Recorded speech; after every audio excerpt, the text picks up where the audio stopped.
कल्पना करा, तुमच्याकडे एक छोटंसं रॉकेट आहे जे नेहमीच उडायला तयार असतो.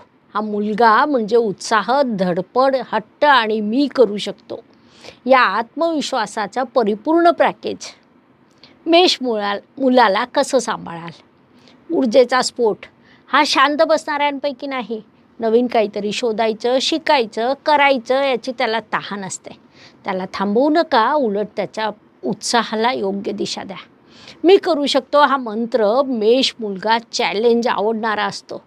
त्याला तू नाही करू शकत असं सांगितलं की तो जोमाने सिद्ध करण्यासाठी धावेल.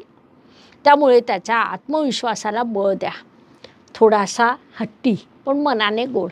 तो हट्टी असतो पण त्याचा हट्ट हा जिद्दीत बदलू शकतो. फक्त शांत संवाद साधा. तो पटकन चिडतो पण प्रेमाने गोजीरवाणा होतो. त्यामुळे ओरडून नाही तर त्याच्या मनाशी जोडून मार्गदर्शन करा. जिंकणं नाही, शिकणं महत्त्वाचं. हा मुलगा जिंकायला जन्माला आला आहे पण त्याला शिकण्याचं महत्त्व तुम्ही समजून द्या. प्रयत्न सगळ्यात मोठा विजय असतो हे शिकवलं की तो हार मानणार नाही. शिस्त नाही, त्याला प्रेम हवं. त्याला काटेकोर नियम पटत नाही पण त्याला प्रेमाची गरज असते. त्याच्यावर विश्वास ठेवा, त्याचं कौतुक करा आणि त्याला जबाबदारी द्या. तो अपेक्षेपेक्षा कितीतरी जास्त चांगलं करेल. तर तुमच्या मेष मुलासाठी तुम्ही सज्ज आहात?